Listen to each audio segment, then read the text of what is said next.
든든한 한미 동맹을 기반으로 대한민국이 성장 발전해 왔고 앞으로도 이 한미 동맹을 군사 분야뿐만이 아니라 경제 분야 또 다른 과학 기술 분야까지 다 확장해서 미래형으로 발전시켰으면 좋겠습니다.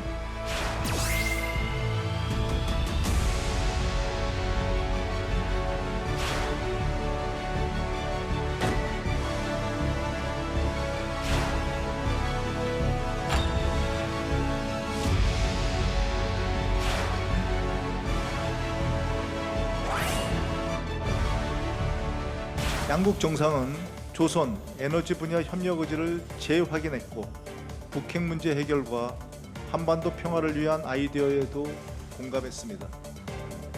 양국의 기업들이 조선, 원자력, 항공, LNG, 핵심 광물 등의 분야에서 총 11개의 계약과 MOU를 체결한 것도 큰 성과입니다. 우리나라에서 관심을 가지고 있던 철강, 알미늄 제대로 된 답변을 받아오질 못했습니다. 농산물 개방 수준이 어떻게 되었는지 국민들은 궁금해하는데 거기에 대한 답이 전혀 없습니다.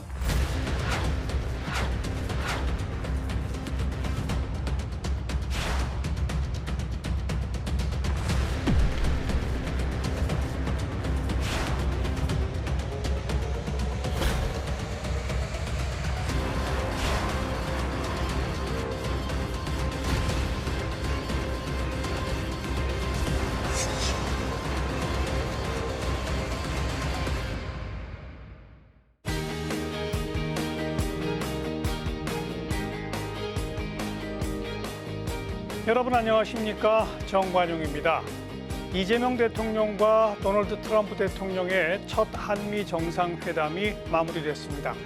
양국 정상은 북한과의 대화 체계에 공감하며 한미일 협력을 재확인했고요. 한미 조선업 협력을 비롯해 제조업 분야의 관계도 강화하기로 했습니다. 정치권에서는 성공적인 회담이라는 호평과 빈손 외교라는 비판이 엇갈리고 있는데요. 관세 합의의 후속 협상, 또 한미동맹의 현대화 등 한미 간 주요 쟁점이 완전히 해소된 것은 아닌 만큼 앞으로 우리 정부에게 주어진 과제가 커졌다, 이런 분석도 나옵니다. 오늘 이번 한미 정상회담이 남긴 성과와 한계를 짚어보고요. 앞으로 풀어야 할 한미 관계의 과제는 무엇인지 토론해 보겠습니다. 함께 토론할 분들 소개해드리죠. 먼저 홍익표 전 더불어민주당 국회의원 어서 오십시오. 네, 반갑습니다. 그리고 정호김 전 새누리당 국회의원 어서 오십시오. 안녕하십니까. 그리고 홍연익 전 국립외교원장 어서 오십시오. 안녕하십니까. 그리고 봉영식 연세대학교 객원교수 어서 오십시오. 안녕하십니까. 네, 본격적인 토론에 들어가기 전에 오늘 주제에 대한 데이터의 흐름은 어땠는지 살펴보고 이야기 나눠보도록 하죠. 빅데이터 이슈 분석 김시온 아나운서가 정리해드립니다. 빅데이터 이슈 분석, 한미 정상회담을 키워드로 빅데이터를 분석했습니다. 지난 7월 26일부터 8월 25일까지 한 달 동안 뉴스, 커뮤니티, SNS 등에서 집계한 총 정보량은 약 2만 건입니다. 뉴스 정보량의 추이를 살펴보면 8월 25일 정보량이 가장 많았습니다. 이재명 대통령이 미국 워싱턴 DC에 도착했다는 소식과 함께 한미 정상회담에서 어떤 의제가 오를지 전망하는 기사들이 이어졌습니다. 이어서 한미 정상회담 연관어를 살펴보면 한미, 논의, 관세 등을 볼 수 있습니다. 한미 정상회담을 앞두고 미국 언론들은 주요 의제를 다양하게 전망했는데요. 뉴욕타임스는 두 정상이 집권전 암살 시도에서 살아남았고 북한 김정은 위원장과의 만남에 관심을 갖고 있다면서도 중국과 대만의 잠재적 충돌에 대해선 양측 우선순위가 갈린다고 전했습니다.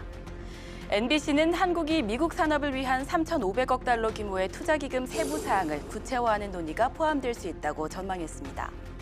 국방비 방위비 분담금 증액 등의 의제도 논의 테이블에 오를 것이란 관측이 나왔었죠. 국회 입법조사처는 우리나라의 재정과 경제 악화로 국방비 인상이 제한적일 수밖에 없다는 것들을 설득하고 주변국 반발에 따른 악영향 등도 강조해야 한다고 주문했습니다. 국내 중견기업 3곳 중 한 곳은 미국의 상호 관세로 인한 수출 경쟁력 하락을 우려하는 것으로 나타났는데요.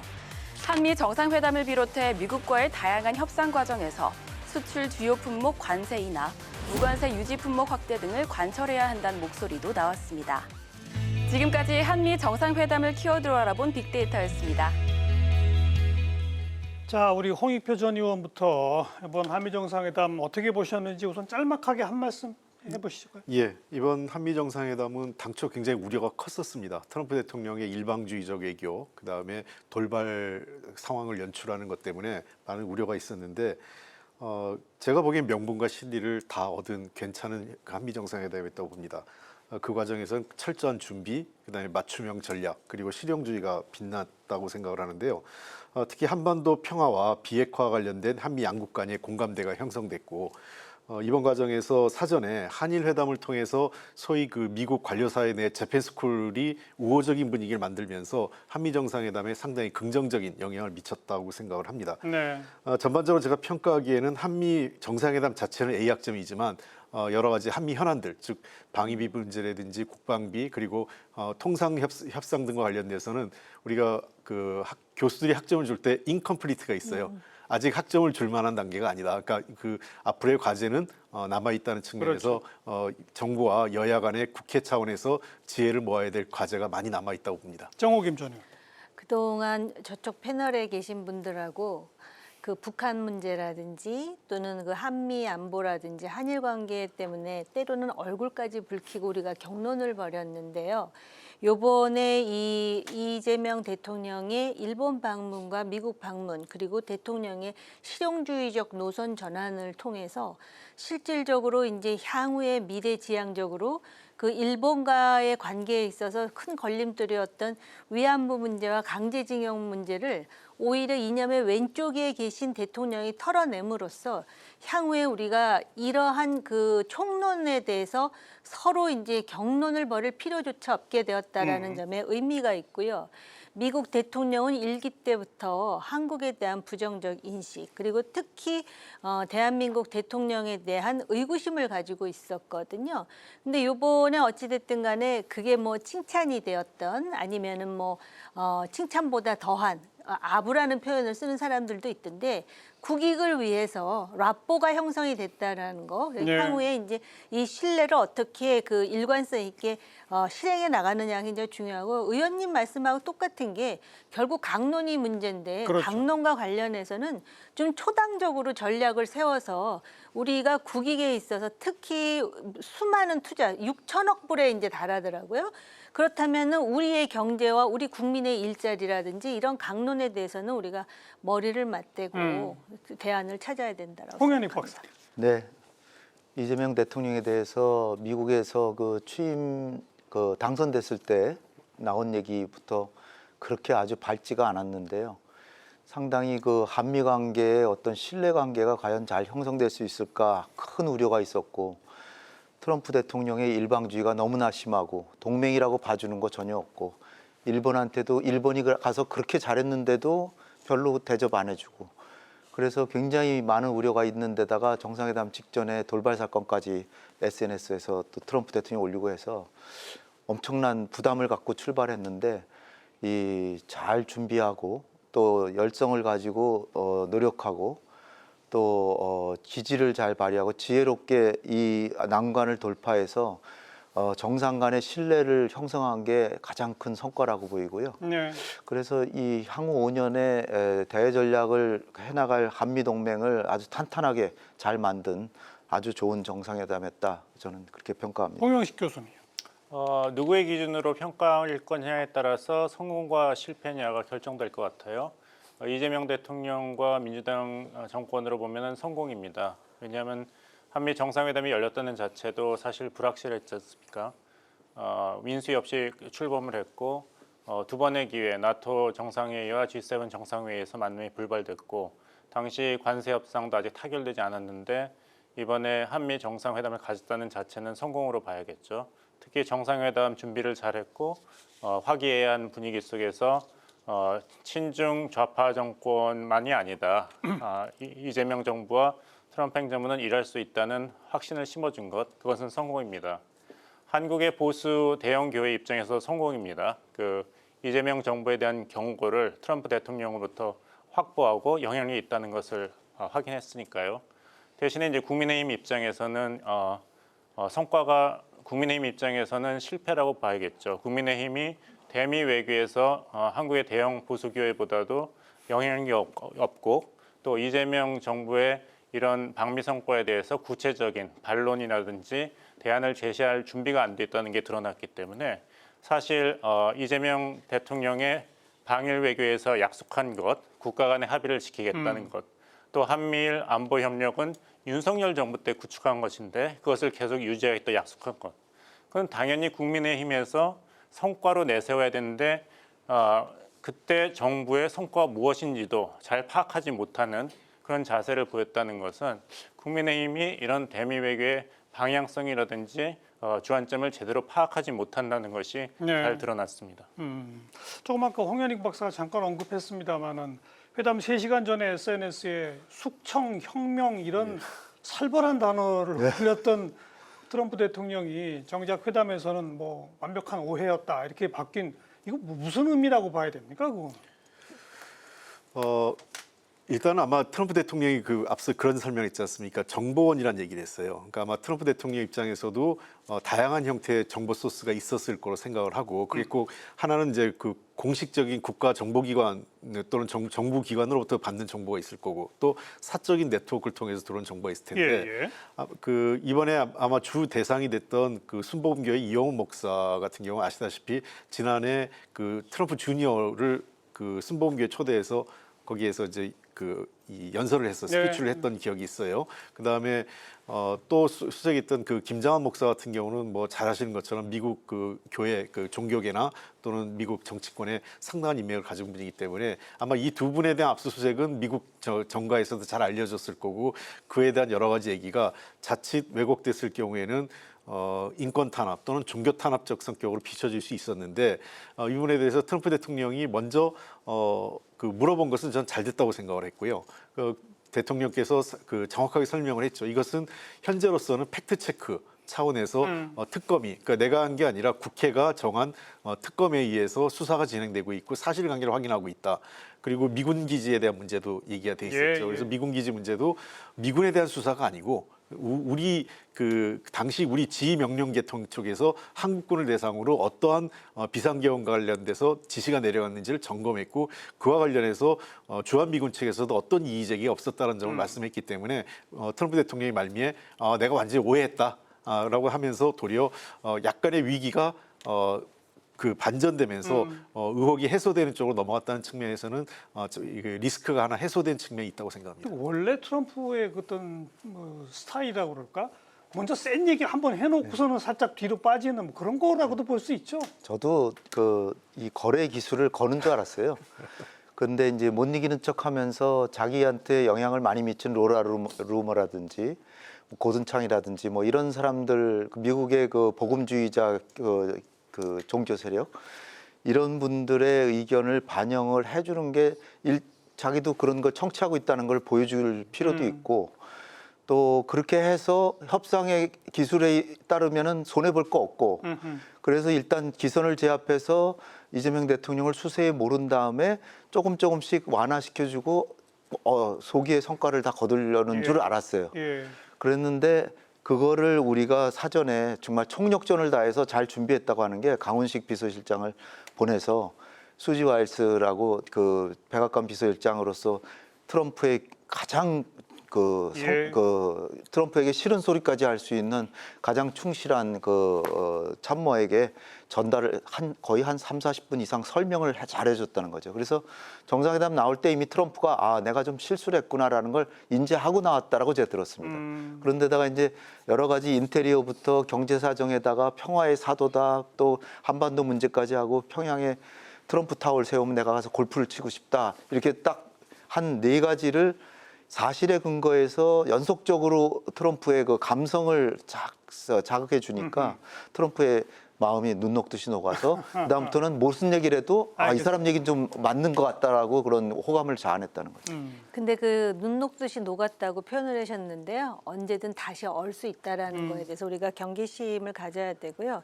일단 사실은 압수를 한다든지 주한 미군 기지에 대한 그러한 거는 우리나라 언론 보도에 나왔었고요. 일단 언론 보도에 나왔다는 건 미국에 완전하게 모니터링 된다라고 봐야 되는데 그렇다면은 분명히 한국에 있는 대사관을 통해서 시스템에 의해서 보고를 오래전에 받았을 텐데 새삼스럽게 그 얘기를 꺼내면서 자기의 SNS의 답변으로 고든창이 뭐 땡큐 그랬던가 그렇게 나오는 거 봐서는 미국의 대통령임에도 불구하고 시스템에 의한 국정 운영이 아니라 비선과 같은 사람들에 의한 측근의 말을 듣는다라는 거는 향후 이런 일이 또 일어날 수 있다라는 거를 암시한다라는 거거든요. 그리고 지금 한 가지 정부에서는 좀 신경을 쓸 부분이 주한 대사로 누가 올 것인지 예. 그거는 좀 주목할 필요가 있어요. 지금 고든창은 상당히 개인적으로 신뢰하는데요. 우리가 뭐 로라, 루머, 고든창만 얘기하는데요. 한국계 공화당 의원, 영킴 같은 분들도 중국에 대한 인식이라든지 지금 한국 정부에 대한 인식이 그렇게 긍정적이지만은 않습니다. 그러니까 그런 사람들에 대한 다양한 네트워킹 또는 퍼블릭 디플로머시가 필요하고요. 그다음에 수지 와일스도 얘기해 주셨지만 마가의 거의 창시자급인 스티브 배넌 같은 사람이 일기에 비해서는 뭐 영향력이 덜하다 그러지만은 뭐 가자든 북한이든 다른 나라에 개입하지 말고 우리가 무역 불균형 이룬 만큼 뜯어내야 된다라는 그 인식을 임플란트 시킨 사람들이 바로 이런 사람들이거든요. 그래서 결국은 그게 단순히 우리나라에서 설명을 해서 이게 해소됐다고 생각하지 않아요. 결국은 국방비도 늘렸죠. 그다음에 기존의 그 3,500억 달러 플러스 1,000억 달러에 더해서 요번에 대기업 총수들이 1,500억 달러를 더 추가 투자하지 않습니까?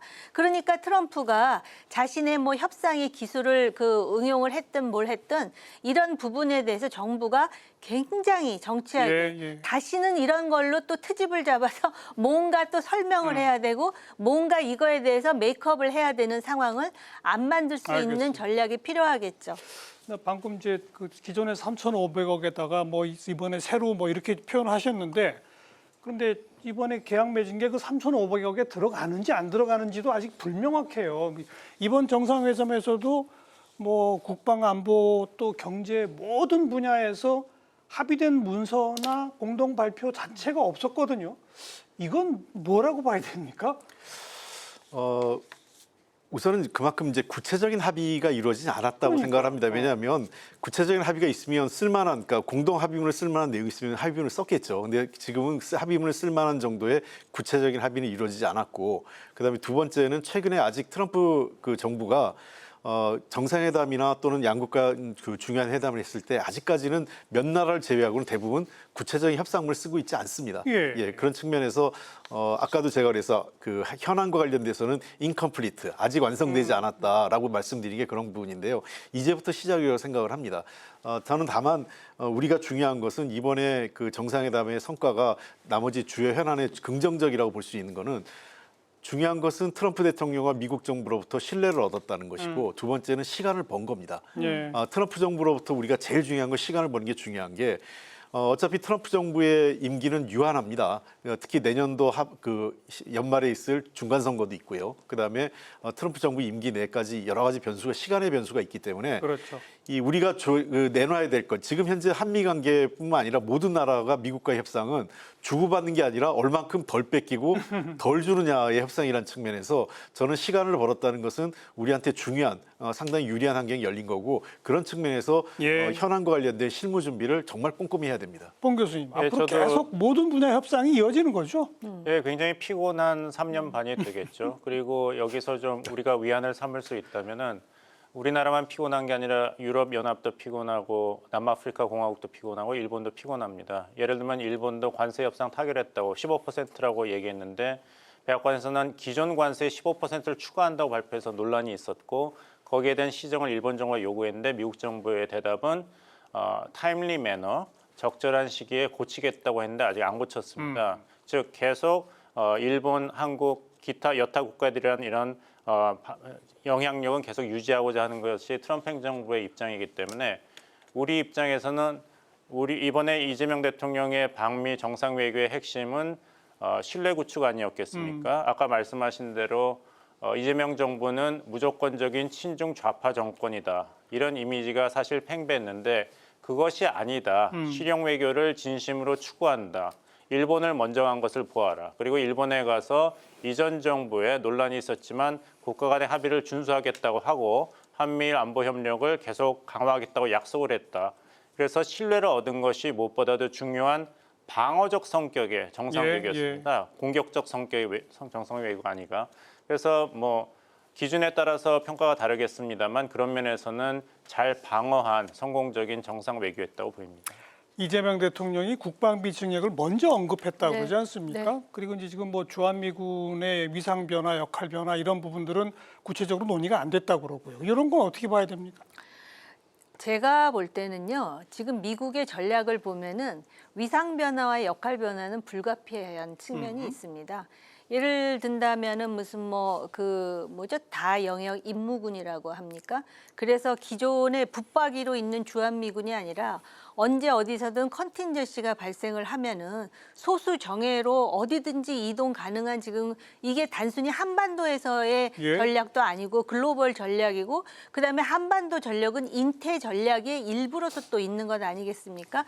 이런 상황에서 이재명 대통령이 이번에 국방비 지출을 먼저 얘기한 거는 저는 굉장히 그 영리한 대책이다. 왜냐하면은 어차피 느려야 되는데 괜히 그 나중에 그 예. 트럼프로부터 좋지 않은 인식을 받으면서 하느니 먼저 선제를 해가지고, 그 트럼프는 자신의 어떤 개인 감정, 그리고 말은 미국을 다시 위대하게지만은 어떻게 보면 트럼프 자신을 다시 돋보이게 하는, 거기에 지금 그 초점이 있거든요.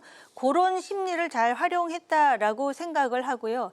그다음에 그 지금 우리가 조금 아쉬운 거는 조금 이따 얘기를 하겠지만은, 뭐 미국의 뭐 여러 가지로 그 구미에 맞는 얘기, 특히 또 두 가지 그 얘기를 했는데, 다우존스 지수에 대해서도 얘기하고 그다음에 피스메이커 얘기하잖아요. 그러니까 트럼프가 지금 무슨 생각을 하고 있는지, 그 사람은 어떻게 보면 대통령으로서 미국이라든지 국제사회 평화를 생각하는 게 아니라 정말 자신의 노벨상을 생각한다라는 측면에 대해서 정확히 간파를 해서 노리고, 그런 부분을 만족시켜주는, 트럼프의 이고를 만족시켜주는 거는 잘했는데요. 그럼 우리가 뭘 받을 것인가, 인 리턴으로.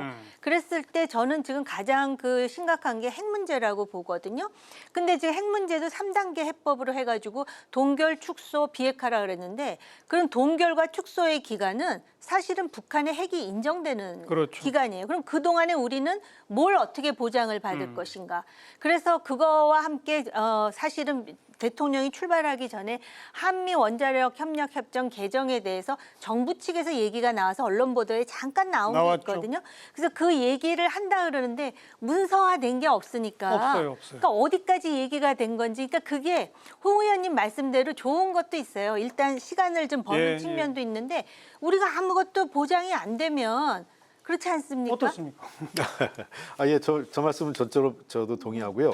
한미 원자력 협정과 관련돼서 저는 그 남들은 주목하지 않는데 제가 주목하는 대통령의 발언이 있었습니다. 뭐냐면 대통령께서 한국은 핵무기를 전혀 개발할 의사가 없다는 걸 이번에 분명히 했습니다. 왜냐하면 지난번에 그 윤석열 정부에서 한국이 그 미국 정부로부터 민감국가 지정됐지 않습니까? 그 그렇죠. 가장 큰 이유는 윤석열 대통령 본인이 미국 가가지고 우리 한국은 한 석 달 안에 핵무기를 개발할 수 있고 능력이 있다라고 얘기를 했고요. 그리고 그 당시 여권 국민의힘 주요 정치인들이 핵무장론을 공공연히 했어요. 얘기했고, 심지어 그러다 보니까 그 민주당도 좀 반성을 해야 되는 게, 민주당조차도 잠재적 핵보유 등등을 해가면서 사실상 그 약간의 편승한 분위기가 있었어요. 근데 이번에 그 이재명 대통령이 확실하게 한국은 핵보유할 생각이 없다, 비핵화한다, 이걸 그리고 NPT 체제를 준수하겠다고 함으로써 이 한미 원자력 협정 그 재개 개정의 핵심은 동결과 재처리거든요. 이 동결과 재처리를 군사적인 문제가 아닌 순수하게 원자력과 산업과 경제적 측면으로 국한해서 접근한 것은 매우 효율적이고 그 밑자락을 깔았다고 생각합니다. 그래서 정상회담에서 최소한 대통령에게 그리고 미국 관료들에게 한국이 NPT 체제를 준수하겠다는 확신을 주었다면 그 다음 스텝으로 동결과 재처리를 요구할 수 있는 여지는 상당히 넓어졌다고 생각합니다. 아직 공식 요구가 들어가서 협상이 시작된 건 아닌 상태죠. 그렇습니다. 동결이 아니라 저 농축.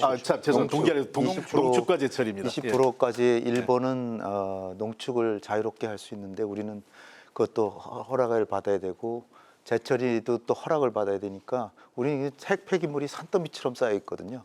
그래서 이번에 혹시 이게 좀 진전이 되지 않을까 이렇게 생각을 했는데 어쨌든 원자력 협정은 많이 체결을 하고 했는데 이게 두 가지가 하나는 한미 원자력 협정을 개정해서 우리의 원자력 산업도 발전시키고 여차하면은 만에 하나 뭐 주한미군이 철수를 한다든지 그럴 때는 그 핵 잠재력을 활용할 예, 수도 있는 예. 거지만 또 하나는 지금 그 한수원이 유럽에서 그 웨스팅하우스한테 뭐 수주하는 걸 다 양보하고 막 그랬다는데 지금 미국에 엄청난 시장이 열리는 게 300개의 원자로를 2050년까지 새로 만든다는 거거든요. 그런데 웨스팅하우스가 할 수 있으면은 우리가 갈 수가 없겠지만 웨스팅하우스는 건설 능력이 거의 없다는 거죠. 그래서 원천 기술하고 설계 능력밖에 없는데 결국은 한국하고 협력을 해야 되는 게 프랑스의 EDF라고 있는데요. 거기도 우수하긴 한데 워낙 그 가격이 비싸서 우리보다 공사비가 2배 이상 되니까 미국으로 봤을 때는 러시아랑 할 수도 없고 프랑스는 너무 비싸고 그러니까 결국 우리란 말이에요. 그 조선도 마찬가지지만 예. 이런 것들에 있어서 이재명 대통령이 줄 건데 아까 방위비 얘기하셨는데 방위비는 확실히 우리가 전자권 전환을 임기 내에 가져오려고 해도 국방 여러 가지 능력이 필요하고요. 감시 정찰 장비라든지 뭐 타격 능력이라든지 또 뭐 직업군을 뭐 한다 그럴 때도 필요하고 그래서 어차피 그 정욱인 박사님께서 잘 얘기하셨는데 그 증가해야 될 필요가 확실히 있기 때문에 이건 딱 양보할 건 딱 양보를 하고 그다음에 얻어낼 건 원자력 산업이나 뭐 이제 조선도 사실 크게 우리가 손벌릴 필요도 없어요. 예. 그 전시작전 통제권 얘기가 잠깐 나와서 좀 부연해서 말씀을 드리고 싶은 거는 아마 그 민주당 정부는 전시작전 통제권을 빨리 환수받는 게 필요하다. 그래서 아마 처음에 관세 협상할 때도 그걸 가지고 tit-for-tat 얘기가 나와서 제가 좀 깜짝 놀랐거든요. 근데 그거를 우리가 현실적으로 보면은요. 전시작전 통제권 뭐 우리 얼마든지 우리가 무슨 소위 국군 통수권을 미국이 가지고 있는 것도 아니고 우리가 군사주권을 가지고 있어요. 네. 단지 평시가 아닌 전시작전 통제권만 그러니까는 그거는 이제 아주 심각한 컨틴전시가 발생했을 때 그렇게 하는 건데 그거를 우리가 환수를 받으면은 이런 일도 생기지 않겠습니까? 지금 미국은 전략적으로 유연하길 바라는데 그 전시작전 통제권이 우리한테 환수되면 한반도 문제는 우리가 주도적으로 전시작전 통제는 할 수 있을지 모르지만 그런 상황에서 미군 사령관이 한국군 사령관 밑에 들어오겠습니까? 그런 것도 좀 고민을 하면서 그 얘기를 했으면 좋겠다는 거고요. 그다음에 원자력과 관련해서는 지금 뭐 웨스팅하우스의 그 해프닝 때문에 지난 정권이 비판을 많이 받는데 아주 쉽게 그냥 시간도 없으니까 간단하게 말씀을 드리면 과거에 이명박 정부 때 했던 원자로 판매하고 비슷한 형식으로 했는데 그거를 그 뭐랄까 홍보라고 할까요? 그거를 상당히 그런 얘기를 빼고 했기 때문에 이제 문제가 되는데 이 원천 기술을 웨스팅하우스가 가지고 있는 한 우리가 새로운 원천 기술을 만들기 전까지는 이거는 같이 갈 수밖에 없어요. 없죠. 예. 그리고 뭐 일본하고 미국하고 유럽엔 수출 안 한다 그랬는데 웨스팅하우스를 끼고 들어가면 미국은 자연히 들어가는 거고요. 일본은 어차피 원자력 발전소 기술이 있는 나라예요. 유럽도 프랑스가 있고요.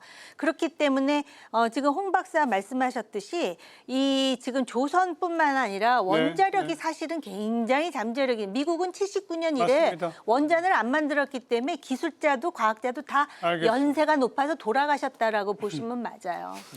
그 트럼프가 주한 미군 기지 자기네가 갖고 싶다는 얘기는 그냥 나온 얘기예요. 나중에 또 뭐 압력을 넣으려고 하는 거예요. 그게- 본 교수 어떻게 보십니까?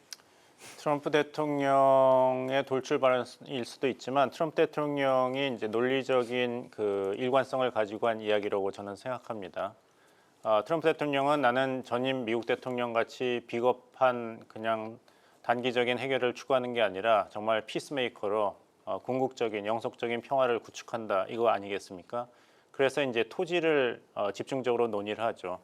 이스라엘 팔레스타인 계속 싸우는데 가자지구 팔레스타인을 강제 이주하고 그 땅을 이스라엘이 미국과 세계적인 휴양지로 만들면 해결되는 것이 아닌가? 러시아, 우크라이나 어떻게 할 건가? 우크라이나와 일방적인 광물 협정 체결을 해서 미국 기업이 들어와서 채굴 과정을 하면 누가 우크라이나를 건드리겠는가? 미국 사람들과 기업이 있는데 캐나다도 51번째 미국 주가 되면 얼마나 번영하고 안전하겠는가? 파나마 운하도 미국이 접수하겠다. 그린란드 히토류도 미국이 개발하면 안전해지지 않겠나. 주한미군의 전략적 유연성 때문에 한국이 고민을 하고 미국과 계속 협상을 하는데 중국의 눈치를 보면서 용산과 평택이 미국 땅이 되면 중국이 어떻게 한국을 함부로 하겠나. 미국군이 있고 미국 돈이 있고 미국 사람이 있고 미국 시설이 있는데 그리고 거기서 미국의 해군과 공군이 출격을 하더라도 그거는 한국 땅에서 출격하는 것이 아니기 때문에 한국이 중국한테 핑계댈 것이 있다. 알래스카가 캐나다 옆에 있지만 미국 땅이기 때문에 알래스카에 대중국 미사일 기지가 있는 거 가지고 중국이 캐나다한테 뭐라 그러지 않는 이런 논리적인 일관성이 있는 것이죠. 이것이 얼마나 실무진하고 협의가 된 발언인지는 모르겠습니다만 적어도 트럼프 대통령이 이런 논리적인 일관성을 가지고 계속 이걸 접수하고자 한다. 두 번째는 존 볼튼 전 백악관 국가안보보좌관이 자선에 썼지만 트럼프 대통령 임기 내에 지난 80년 동안 미국의 안보 우산에서 혜택을 본 나라가 그 대가를 충분히 다 갚아야 된다고 마음이 지금 급합니다. 그렇다면 토지라도 받아서 그것을 임기 전에 다 상쇄하려는 그런 생각을 가지고 있다는 증언이 있습니다. 존 볼튼 얘기가 부동산 업자기 때문에 탐이 났다. 뭐 저는 그렇게 간단하게 해석하는 게 더 좋을 것 같아요. 이게 일종의 해프닝인데 우리가 이걸 굳이 문제 삼으면 긁어부스럼이고요.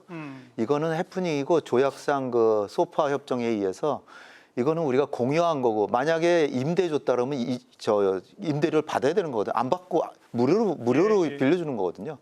그러니까 그 소파 협정에 따르면은 이게 용도가 끝나면 한국 정부에 돌려주게 돼 있고 소유는 한국 정부에 있다는 걸 명확히 다 규정하고 있으니까 괜히 독도랑 마찬가지예요. 독도도 자꾸 우리가 분쟁 지역을 하고 안 하는 것처럼 그냥 냅두면 됩니다. 네. 그래서 앞으로 아무튼 주한미군 방위비 문제라든지 또 한미 원자력 협정이라든지 이제 그런 것들을 구체적으로 풀어나가는 과제들이 남아있다고 볼 수 있는 것 같고, 자 북미 대화에 대해서는 아주 원칙적인 언급만 있었던 거 아닌가요? 예, 그렇습니다.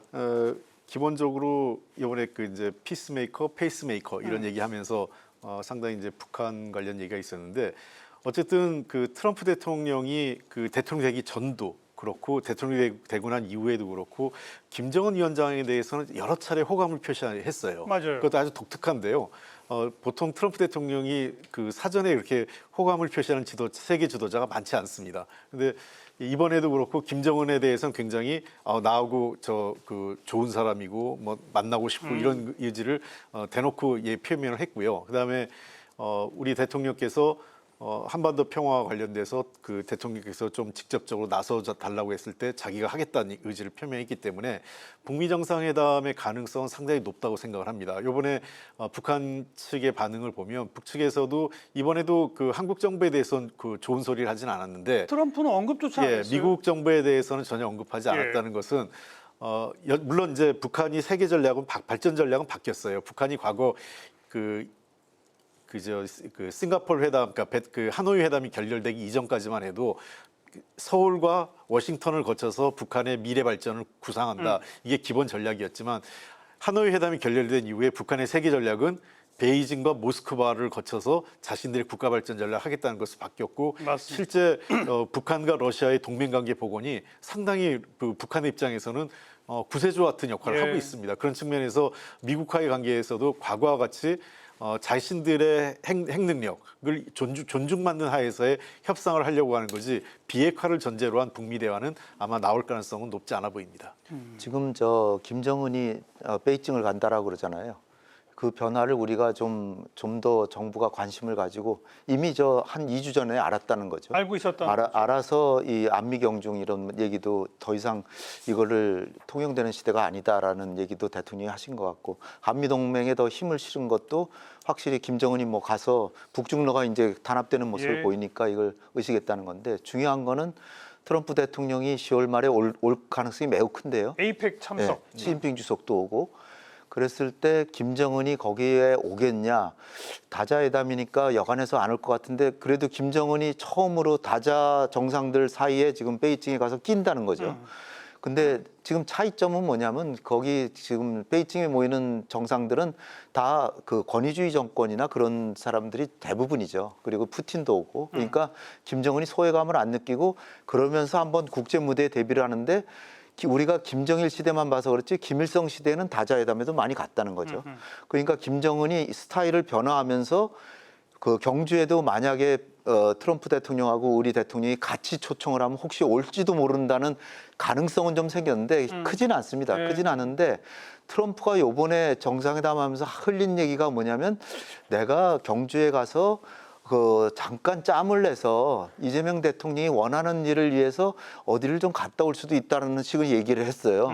그게 뭐냐면 비행기 타고 원산 같은 데 갔다 올 수도 있을 것 같기도 하고요. 그렇죠. 아니면 푸틴 대통령이 알래스카에 왔으니까 저 블라디보스톡을 가는데 김정은이 기차 타고 와서 거기서 만날 수도 있고 이런 가능성의 여지가 좀 생기는데 그거는 김정은의 이 다자회담에 참석할 수 있다는 게 이 외교의 변화 형태랑 네. 맞물려서 한반도에 새로운 기회가 올지도 모른다는 생각이 좀 듭니다. 우리 홍 박사님은 트럼프가 에이펙에 경주에 거의 올 것처럼 얘기하시는데 뭐 동의하시나요? 어떻게? 원래 에이펙은요 와야 정상인 거예요. 그렇게 오기로 돼 있어서 트럼프 이전에 모든 대통령이 왔었는데 이 사람 자체가 다자회담을 썩 좋아하지 않아서 자기 맘대로 하는 거거든요. 그래서 지난번 나토 때도 그래서 안 올 거다 그랬는데 잠깐 왔다 가지 않았습니까? 그리고 이제 에이펙과 관련해서 우리는 우리 대한민국 특히 경주, 경북이 주최하는 행사기 때문에 굉장히 이제 이 외국에 특히 러시아라든지 중국이라든지 또 미국은 말할 것도 없고 예. 북한이 초청을 받기를 원하고 또 그렇다면 한국의 위상이 올라가는 건 사실이고 아마 민주당 정권도 그것 때문에 할 얘기는 많아지겠죠. 그런데 현실적으로 보면 컨텐츠를 갖고 얘기를 하자면 그거 자체가 문제 해결의 단초는 되지 않는다라는 것이죠. 그러니까는 우리가 많이 해봤잖아요. 그 에이펙이라는 게 원래 신사들의 그 과거에 왜 저기 프랑스 혁명 이후에 전쟁 끝나가지고 메테르니히가 항상 얘기하듯이 회의가 춤추듯이 말입니다. 그게 에이펙이에요. 그렇기 때문에 사실은 뭐 대통령이 가서 라포 형성하고 또 뭐 펜을 선물하고 뭐 여러 가지 참 훈훈한 이야기가 많은데 정말 중요한 건 아까 의원님 말씀하신 북한 핵 문제를 예. 그러면 만약에 동결하고 축소하는 과정에서 무엇 할 것인가 해서 우리가 지금 한미 원자력 협력 협정까지는 얘기했잖아요. 근데 북한은 그럼 핵 보유국이라 이거예요. 그러면 우리는 그거에 대해서 미국이 얼마나 구체적인 확장 억제를 더 해주느냐? 발전시키느냐. 근데 그런 얘기가 하나도 없고 문서도 없고 모든 걸 다 지원해 줄 테니 나만 믿어. 뭐 이런 식으로. 그래서 이런 부분에 사실은 디테일의 맹점이 있거든요.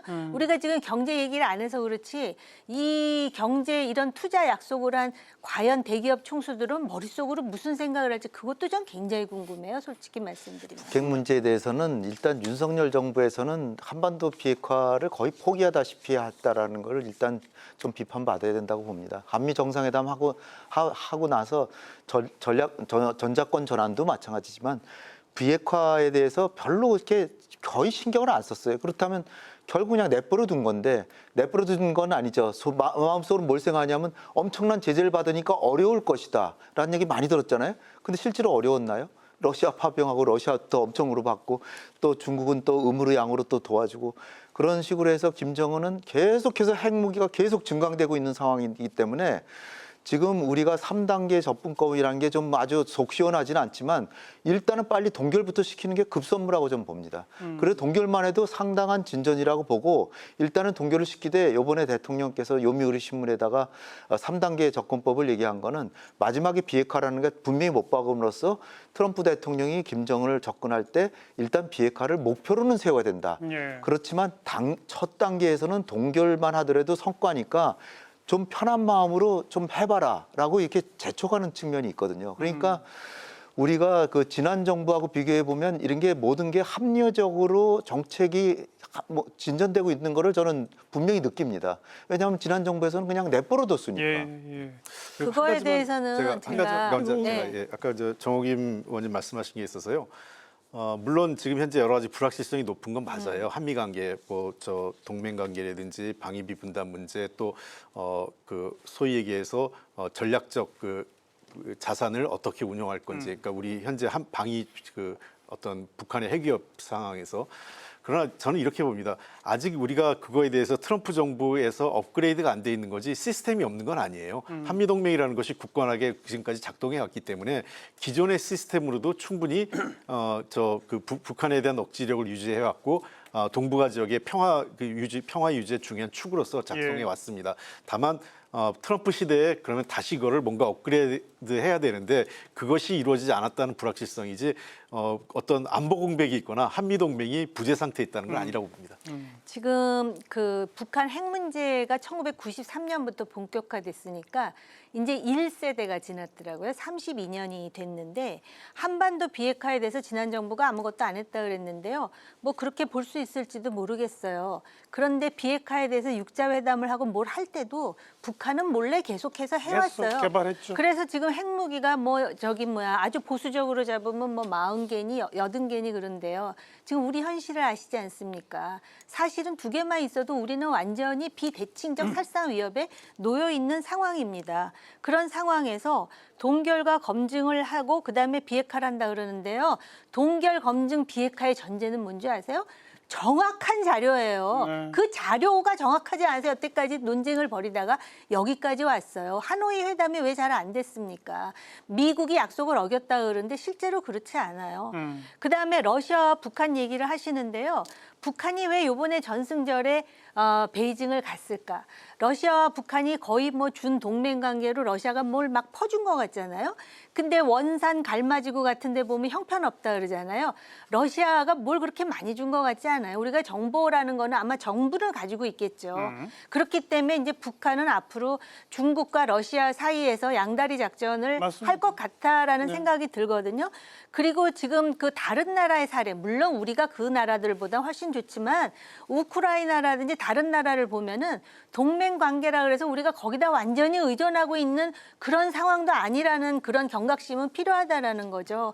그거는 아마 이재명 대통령이 실용주의를 강조하고 있기 때문에 본인이 더 잘하실 거라고 생각하거든요. 북중로의 그런 어떤 움직임과 또 김정은의 지금까지의 자세나 인식 등으로 봐서 이번 트럼프 대통령과 북미 대화 얘기가 언급은 됐지만 당분간은 뭐 기대는 안망이다. 한마디로 그렇게밖에 말할 수 없는 거 아닙니까? 백악관 그 집무실 거기서 이재명 대통령과 트럼프 대통령 대화가 참 잘 됐죠. 왜냐하면 이재명 대통령이 트럼프 대통령이 좋아하는 얘기, 가장 관심 있는 얘기로 대화를 주도했지 않습니까? 우리 기자들의 질문도 북한에 집중이 되었고요. 그래서 굉장히 트럼프 대통령이 대화를 주도하면서 긍정적인 분위기가 연출된 것은 분명히 성공입니다.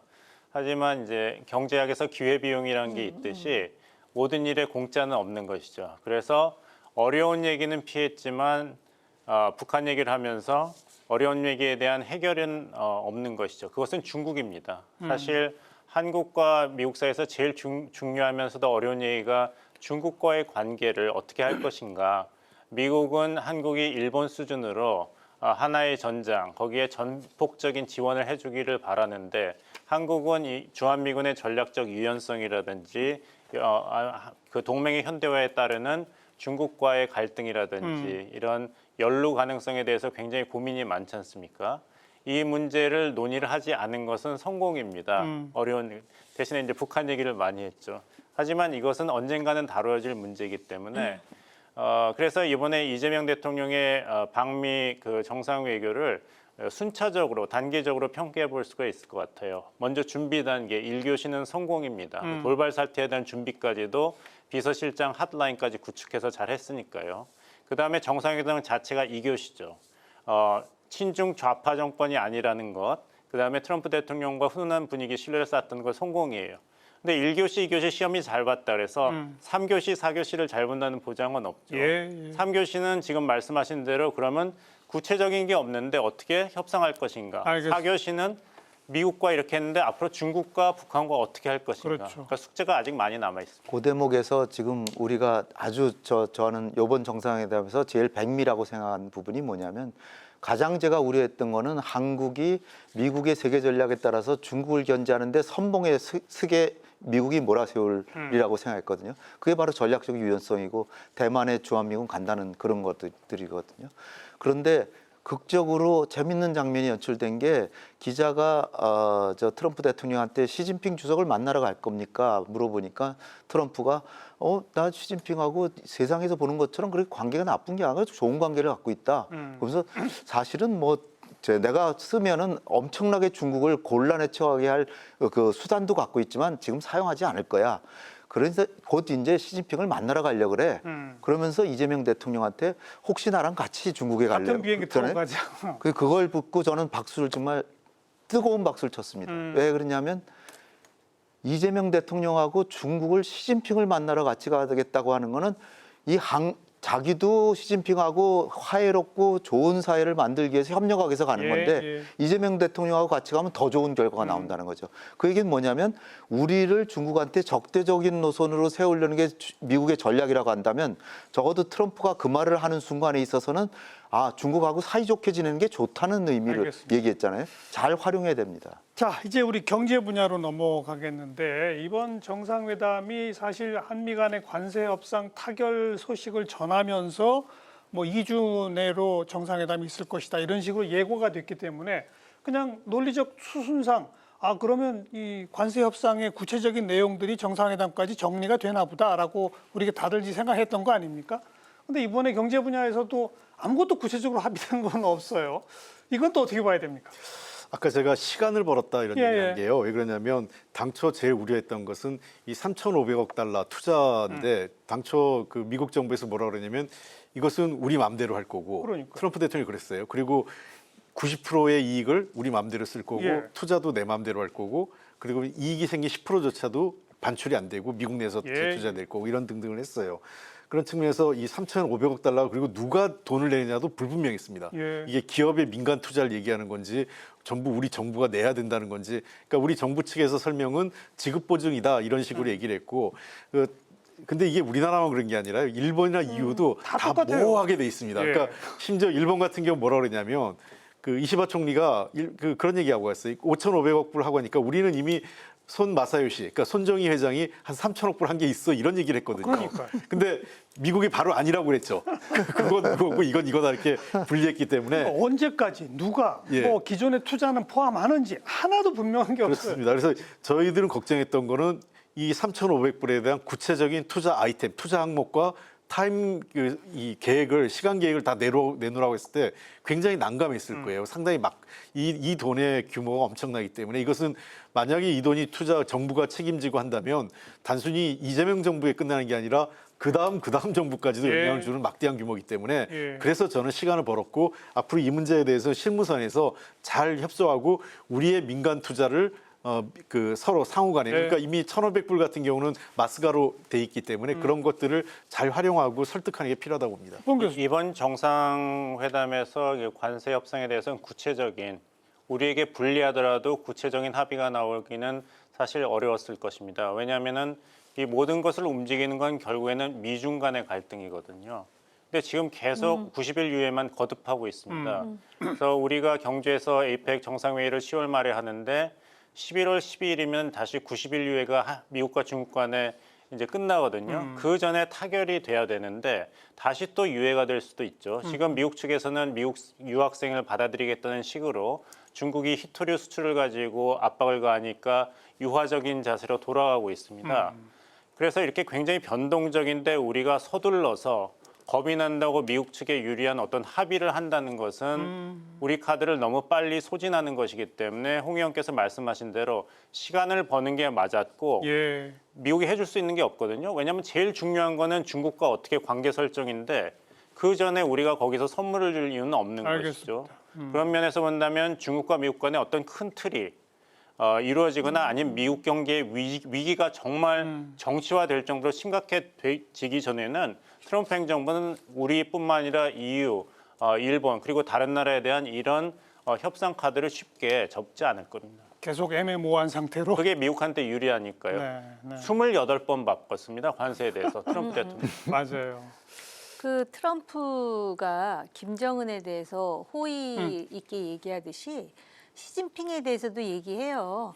일기 때는 마로라고의 초대를 해가지고 얼마나 나 시진핑하고 다른 사람들은 다 안 친한데 나만 친해. 그런 걸 굉장히 즐기는 타입입니다. 근데 그게 곧 미중 관계가 좋다는 얘기가 아니에요. 그렇죠. 미북 관계도 마찬가지고요.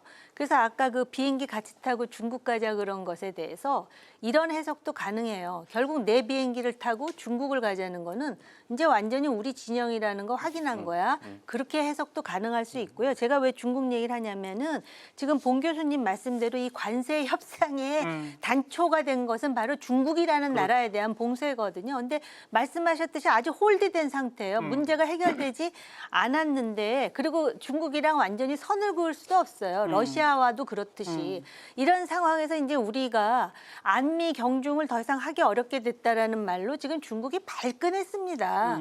그런데다가 사실 이재명 대통령이 야당 대표 시절에 주한 대사가 따로 만나가지고 뭐 굉장히 친한 척하고 막 그랬었잖아요. 대사가.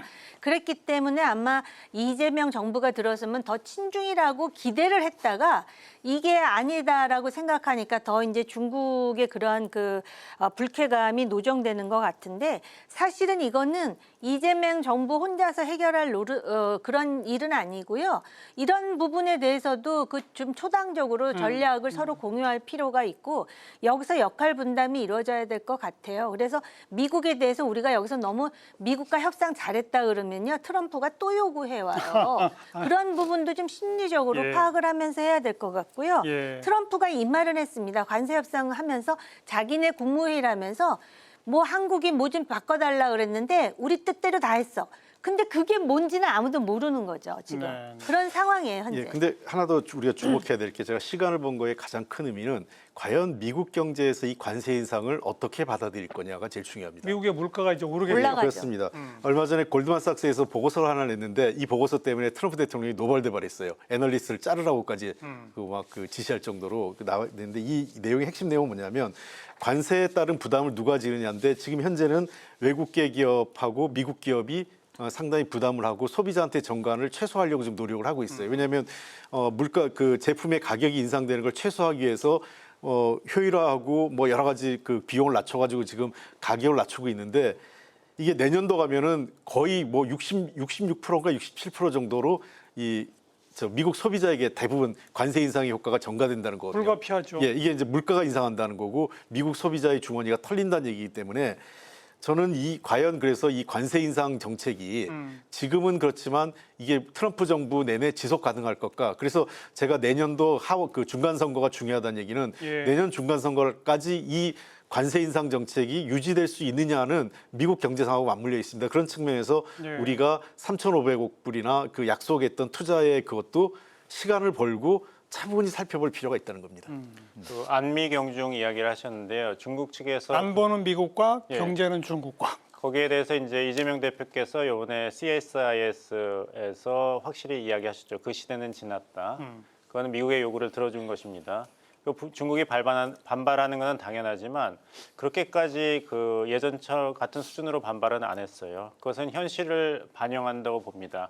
아주 씁쓸한 현실입니다. 한국 그룹 입장에서는. 지금은 안보 미국하고도 굉장히 흔들리고 있지 않습니까? 좋은 예가 나토 유럽 회원국입니다. 오죽 미국의 안보 우산을 믿지 못하면 자발적으로 GDP 대비 나토 예산을 5%. 이것은 유럽 회원국, 나토 회원국도 안미를 못하겠다는 걸 직시한 것이거든요. 미국의 안보 우산을 더 이상 못 믿는 것이죠. 예. 자강을 하겠다는 거고 우리도 지금 주한미군의 전략적 유연성, 주한미군 철수 가능성 여기에 대해서 미국의 안보 우산이 예전 같지 않죠. 기지를 뭐 넘기라는 얘기까지 나오니까. 그러면 경중은 어떻습니까? 예전에는 중국 기업과 한국 기업이 이렇게 조화를 이룰 수 있었는데 이제는 경쟁 관계입니다. 완전히 경쟁입니다. 그래서 이제 우리 정부가 중국 기업의 반덤핑 조사를 하고 있는데 그 결과가 나오면 이거는 한중 관계에서 폭탄 같은 효과가 있기 때문에 경중도 이제는 예전 같지 않거든요. 그러니까 이재명 정부는 미국에 대해서도 또 중국에 대해서 또 우리 안미 경중의 시대가 지났다는 말을 이런 현실을 반영하면서 설득을 해야 되고 또 거기에 맞는 새로운 이제 전략을 짜야 되는 것이죠. 네. 안미 경중은 시대가 지났다는 것은 굉장히 부정적인 차원에서 이제 새로운 현실로 받아들일 때가 되었습니다. 알겠습니다. 그 농산물 추가 개방 부분도 아직 양쪽 입장이 좀 다른 상황 아닌가요? 어떻습니까? 근데 아직 이 문제도 말끔하게 해결된 것 같지는 않은데요. 근데 저는 너무 이거를 과대해서 걱정할 필요는 없다고 생각합니다. 왜냐하면 우리나라 농산물 시장이 이미 99.7%가 개방돼 있고요. 미국하고 현안은 두 가지입니다. 하나는 30개월 이상의 소고기 수입 문제, 이거는 사실은 관세 문제가 아니라 비관세 비관세. 장벽, 즉 그 검역의 문제거든요. 그래서 이 문제에 대해서는 불가피하게 소위 소고기에 대한 안전성 문제가 해소된다면 우리가 무한정 이걸 막기는 어려울 거예요. 그런 측면에서 현실적으로 과연 그러면 이제 중요한 것은 30개월 이상 소고기에 대한 정확하게 우리가 그거를 붙여야겠죠. 원산지 규정하고 어떤 소고기에 대한 원령 문제를 정확히 해서 소비자들이 판단할 수 있게 해주는 그게 필요한 것 같고, 두 번째는 쌀 문제인데요. 쌀이 유일하게 지금 우리가 시장 개방과 관련돼서 소위 0.3% 미개방돼 있다 평가되는데, 이미 쌀도 우리가 이미 10년 전에 관세화했어요. 그래서 현재 관세율이 512%인데 이 높은 관세율을 유지하는 가장 큰 이유는 우리가 두 가지, 또 하나의 방법을 해서 그 양일 관계 MMA라고 해서 미니멀 마켓 액세스, 최소 수입 물량의 쌀을 도입하고 있고, 예. 매년 미국으로부터 상당한 양의 쌀을 수입을 하고 있습니다. 저는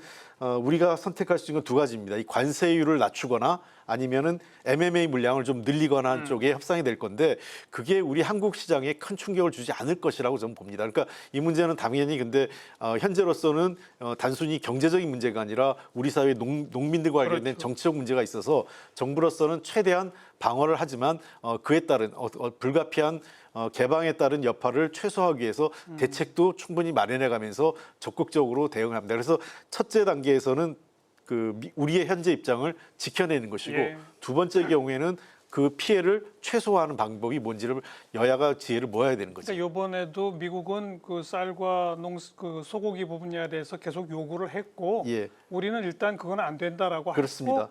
했고, 그러나 앞으로 논의의 여지는 여전히 남아 있다. 그렇습니다. 그렇게 아마 봐야 된다. 또 하나 이거 외에도 과일 같은 경우도 그래요. 그러니까 미국에서는 우리나라의 과일이 검역 과정을 좀 단순화해달라는 거예요. 예. 그래야만 과일이 싱싱한 상태로 시장에 풀리기 때문에, 이런 경우에는 아마 우리 농축산물 시장에 저는 사실 걱정되는 건 소고기나 쌀보다는 이 과일 시장이 훨씬 더 걱정됩니다. 저는 이거를 다른 차원에서 좀 봤는데요. 일단 그 농산물이 나는 지역구가 공화당을 선호하는 지역구들이 굉장히 많다라는 예. 거. 그래서 사실은 지금 정부에서 그래가지고 미국을 하나의 뭐라 그럽니까? 한 나라죠 물론. 근데 합중국이잖아요. 그렇기 때문에 그 50개 주를 좀 이렇게 상당히 디테일하게 볼 수 있는 그런 그 분석과 전략이 필요하다라고 생각을 하고요. 두 번째는 트럼프는 지금 미국 사람들에게 내가 다른 나라를 막 이렇게 압박해서 뭔가를 뜯어냈어라는 걸 보여주고 싶어 하거든요. 그렇죠. 그러니까 소가 그렇게 많은 호주에서 소고기 수입하게 됐다고 자랑을 하잖아요. 그러니까 그런 차원의 체면을 좀 차리면서 본인이 출구를 찾아갈 수 있도록 그 정치적으로 그런 운영의 묘를 발휘할 필요가 있고요. 세 번째로는요. 한국이 국내 정치적으로 이 농축산물에 대해서 굉장히 민감해한다라는 걸 이미 간파했어요. 그렇기 때문에 이걸 조금만 자극하면 다른 걸 내놓을 거라는 계산까지도 한다라는 점에서 지금 민주당은 패를 너무 많이 보이지 말아달라고 얘기하고 싶어요. 하여튼 미국은 여전히 그 문제를 자신의 카드로 계속 활용해 나갈 것이다. 그렇습니다. 왜냐하면 그렇게 봐야죠. 아직까지 그 카드 살아있다고 알겠습니다. 그러잖아요. 자, 그리고 뭐 조선 분야는 마스가 프로젝트로 이미 앞으로 이제 장밋빛 전망이 있다면, 이번에 우리 기업들이 11개 MOU를 했는데 그중에 4개가 원자력 분야예요. 다시 말하자면 이제 조선 못지않게 미국의 원자력 시장이 우리에게 또 큰 기회가 될 그런 전망 아닙니까? 원자력이 지금 트럼프 대통령이 원자력을 뭐 크게 중흥하려고 하는데, 미국에는 건설 능력이 없으니까 2050년까지 지금의 원전 능력을 4배로 지금 늘리려고 하니까 지금 어마어마한 건설이 되는 거죠. 300기의 원자로가 지금 건설이 된다는데, 예. 한 기만 해도 엄청난데, 그러니까 우리가 한수원이나 한전에서 웨스팅하우스하고 잘 협력해가지고 합자회사 같은 걸 차려서 하면은 우리가 압도적으로 기술 우위에, 그러니까 건설업에서 워낙 예. 잘하니까 엄청난 효과가 있을 겁니다. 이게 그러니까 조선도 마찬가지로 미국이 패권을 유지하려면 배를 많이 만들어야 되는데, 과거에 트럼프가 이번에도 정상회담하면서 초반에 그 2차 대전 이전에는 우리가 배도 많이 만들고 막 그러잖아요. 그 과거의 향수를 막 불러일으키면서 그러다가 무슨 전폭기까지 이제 최고의 전폭기를 만든다 그래서 무기 사라고까지 갔는데, 결국은 배를 한국이 많이 만들어주고, 그리고 미국에 와서도 좀 만들어라. 그것도 실질적으로 트럼프나 미국의 법상으로 보면 미국에서 다 만들게 법으로는 돼 있는데, 실제로 우리가 미국에 가서 만들려고 그러면 이익도 안 날 뿐 아니라 미국에는 인건비도 워낙 비싸고 산업 자체가 몰락해 있기 때문에 실제로는 안 되거든요. 그러니까 트럼프가 할 수 없이 한국에서 많이 만들어주고 그리고 일부는 미국에서도 만들어 달라. 그리고 미국의 조선업을 좀 중흥시켜 달라. 이렇게 얘기할 수밖에 없는 거예요. 그러니까 우리는 너무 이 부분에 있어서는 저자리로서 나갈 필요가 없고요. 이게 중국이 세계 50%고 일본은 13%인데 중국에다 맡길 수는 없고 일본은 미국에 투자해도 이익이 안 남는다 그러고 우리는 30%니까 규모도 크고 기술력도 좋고 하니까 조선업 같은 거는 정말 우리가 대미 전략에 있어서 아주 정말 유용하게 사용할 수 있는 카드입니다. 그러니까 대통령도 일부러 네. 그 조선소를 간 거 그렇죠. 아니겠습니까? 필리 조선소 가서. 그렇습니다. 예. 뭐 저는 이 마스가 프로젝트가 사실 트럼프 대통령의 마음을 얻는데 가장 큰 역할을 한 건 분명한 것 같습니다. 관세 협상 타결의 1등 공신이죠. 예. 그 트럼프 대통령 본인도 직접 그런 언급을 했었고요. 원자력 말씀을 네. 하셨잖아요. 미국은 공화당 정권이 들어서면은 반드시 원자력을 하려고 그래요. 부시 때도 원자력 르네상스 뭐 해가면서 하려고 그러다가 오바마 정부가 들어서면서 다시 이제 안 한 것이지만 전 세계에서 원전이 가장 많은 나라는 여전히 미국 아니겠습니까?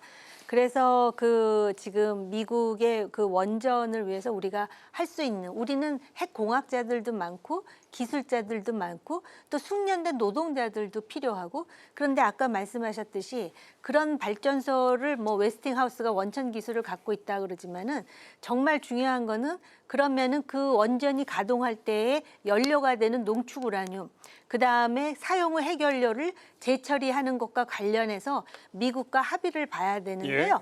가장 이제 그 일차적인 방법으로 미국의 그 우라늄 농축 회사가 있거든요.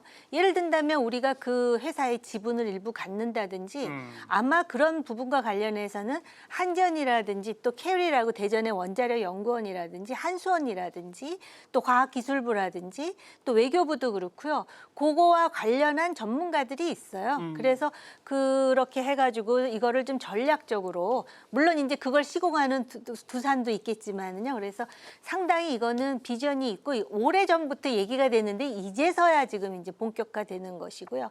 그다음에 조선과 관련해서도 지금 트럼프는 한국에서 배를 만들어서 가져가는 것도 생각을 하면은 우리에게도 일자리가 창출되는 측면도 있지만 미국의 필리 조선소처럼 미국에 만들기를 또 원하는 측면이 있거든요. 그리고 심지어는 지금 무슨 뭐 저 LNG도 조인트 벤처로 하자고 안 했던 소리를 지금 또 해가지고 한국의 관료들이 되게 당혹해 하는데 어떻게 보면은 그런 도전이 기회일 수 있겠죠. 또 우리 한국인들은 그런 또 그 기회로 만드는 그 능력이 있잖아요. 그래서 이거 자체가 어떻게 보면은 이번 정부의 역량을 시험하는 하나의 시험대가 될 것 같기도 합니다. 또 게다가 인텔 지분 인수한 것처럼 이제 또 각종 우리 한국 참여에 대해서 지분 요구가 어떻게 될지도 전혀 예상이 불가능한 상태예요. 어떤 카드를 들고 나올지 그렇지 않습니까? 예. 근데 여기서 한미 원자력 협정 개정과 예. 원전 수출 및 합작은 분명히 분리된 것인데 예. 이 정부가 그것을 연결이 된 것처럼 자꾸 주장하는 것은 문제가 있습니다. 왜 이렇게 하느냐면은 왜 빈손으로 왔는가 호갱 외교를 했다 해서 여론을 무마해야 되고 특히 이재명 외교가 한미동맹을 훼손하고 미국에 퍼지기만 했다는 데서 대답을 할 뭔가 필요하니까 처음에는 전자권 환수 문제를 냈다가 그거는 미국이 울고 싶은데 뺨 때려주는 격이죠. 그러면 한국이 다 전자권하고 우린 주한미군 철수하겠다 이렇게 나올 수가 있거든요. 그걸 집어넣고 나니까 그럼 또 뭘 내세워야 되는데 한미 원자력 협정 개정이라는 것을 갑자기 마치 원전 수출의 필수 조건인 것 같이 얘기했는데 이건 전혀 상관이 없습니다. 잘 들어보시면 한미 원자력 협정 아직 10년도 남았는데 개정, 협정, 개시, 선언입니다. 그러니까 그냥 당장 한미 원자력 협정 개정에 대해서 트럼프 행정부가 뭘 줄 듯이 포장을 하는데 얼마나 이게 요원한 일이면은 한미 원자력 협정 개정 개시 선언이라고 얘기를 했겠습니까? 그리고 이거는 트럼프 대통령은 덕담만 하는 거지 이건 미국 국내법이기 때문에 미국 의회가 결정권이 있고 이것은 한국에만 적용되는 게 아니라 미국이 원자력 기술과 원료를 제공하는 모든 국가에 적용되는 것입니다. 근데 이게 마치 가능성이 있는 것처럼 얘기하는 것은 사실 솔직하지 않다. 이거는 민심 무마용으로 마치 무언가 있는 것처럼 얘기하는 것이고 알겠습니다. 윤석열 정부 때 이미 이것은 우리 핵 무장으로 하겠다고 얘기했기 때문에 이재명 정부의 임기가 민주국가이기 때문에 5년이지 않습니까? 그러니까 미국 입장에서는 아니 왜 농축을 해야 되는가? 아니 왜 폐기물 제철을 해야 되는가에 대해서는 이것을 무기화할 능력을 한국이 잠재적으로 확보하겠다는 것밖에 없기 때문에 신뢰를 할 수가 없습니다. 아니요, 그건 그런데 짧게 말씀드릴게요. 그 말씀도 맞아요. 다른 나라하고도 원자력 협력 협정을 모델 어그리먼트라 해서 똑같은 거에 사인만 하는 거 맞거든요. 근데 우리는 달라요. 브라질이나 이런 나라는 우리처럼 완전히 그렇게 막 발전한 나라가 아닙니다. 그런데다가 지금 왜 그 미국에 대한 원전 수출과 자꾸 연결하려고 그러냐면은 미국은 우리한테 지렛대가 많잖아요. 뭐 안보도 그렇고 확장 억제도 그렇고 시장도 그렇고. 근데 그럼 우리가 흔들 수 있는 카드가 뭔가를 쥐어짜 보니까 조선하고 원전 수출밖에 네. 없는 거 아닙니까? 그래서 그거를 링키지를 할 수밖에 없고 그 역량을 좀 발휘해봐라라는 알겠습니다. 뜻이에요. 사실 반도체도 우리가 뭐 메모리 반도체에서는 상당하죠. 지금 뭐 앞으로 메모리고 남아 있는 뭐 안보 분야, 경제 분야 잘 좀 우리가 좀 타결을 해 나가고 아까 잠깐 얘기 나온 것처럼 10월달 경주에 시진핑도 오고 트럼프도 오고 그래서 트럼프가 또 북한도 좀 갔다 오고 뭐 이런 일들이 좀 계속 이어져 가기를 좀 기대해 보겠습니다. 자, 마무리 발언 우리 봉 교수님부터 한 30초 정도 짧게 한 말씀씩만 드리죠. 예. 한미 정상회담에 대한 평가 여론조사에서 가장 부정적인 여론층이 젊은 층이었습니다. 그래서 저도 왜 그런가를 생각해봤는데 지난 6월에 동아시아연구원 조사와 서울대 국가미래전략원 연구를 보면은 뭐가 제일 가장 큰 위협 요인이냐 이재명 정부 했을 때 북한 얘기가 전혀 없습니다.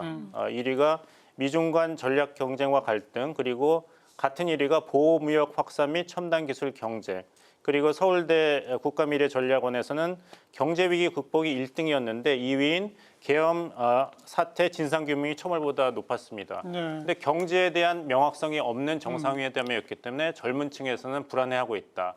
시간을 본 것은 수학입니다. 하지만 알겠습니다. 뭔가 구체적인 얘기가 나와야 됩니다. 홍현희 박사. 네. 윤석열 정부 이념외교로 가장 잘못된 게 한중 관계, 한러 관계, 남북 관계였는데 이제는 지금 이재명 정부에서 한일 관계, 한미 관계는 잘 이렇게 출발한 것 같고요.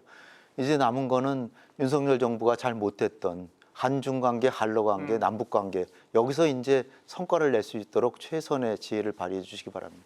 정호김 전 의원. 한미 관계, 한일 관계의 그 실용주의적 선택으로 볼 때 과거의 보수 정권이 총론적으로 지향했던 바가 옳다라는 것이 확인되는 측면도 있다라는 것이고요. 국민들이 너무나 많은 것을 아시기 때문에 화려한 이벤트로 외교를 포장하기가 어렵습니다. 요번에 굉장히 안정적으로 스타트를 했는데요. 중요한 것은 강론입니다. 예. 경제와 그리고 아까 안보 말씀하셨고 그래야 청년들도 납득을 하지 않을까 생각합니다. 홍익표 전 의원. 예, 저는 뭐 앞서 말씀에 다 동의하고요. 다만 국제사회 외교의 틀이 지금 패러다임 전환을 하고 있다고 봅니다. 트럼프식 외교가 기존 외교 질서를 파견하고 있지만 이러한 외교 방식이 지속될 수는 없다고 생각합니다. 대한민국은 변화하는 패러다임 전환의 외교 질서의 미래를 내다보면서 준비를 해나가야 된다고 생각합니다. 그중에 하나는 기후변화, 인권, 평화, 시민 외교 등 이런 다양한 분야의 그 국제사회의 중견국 국가들을 이끌어갈 수 있는, 리드해갈 수 있는 가치 외교의 공간을 우리가 다른 국가들과 함께 만들어가면서 새로운 외교 질서를 만드는데 중추적 역할을 할 수 있는 외교적 준비를 이제는 해야 될 때라고 봅니다. 네. 자, 한미 정상회담 평가 한마디로 요약하자면 분위기는 좋다. 근데 손에 잡히는 건 없다. 이렇게 말할 수 있을 것 같습니다. 앞으로 우리 손에 꼭꼭 뭐가 잘 잡히도록 그런 그 후속 협상들을 좀 잘 해내기를 바라겠습니다. 늦은 시간까지 네 분 수고하셨습니다. 고맙습니다. 감사합니다. 다음 시간 또 뵙죠. 안녕히 계십시오.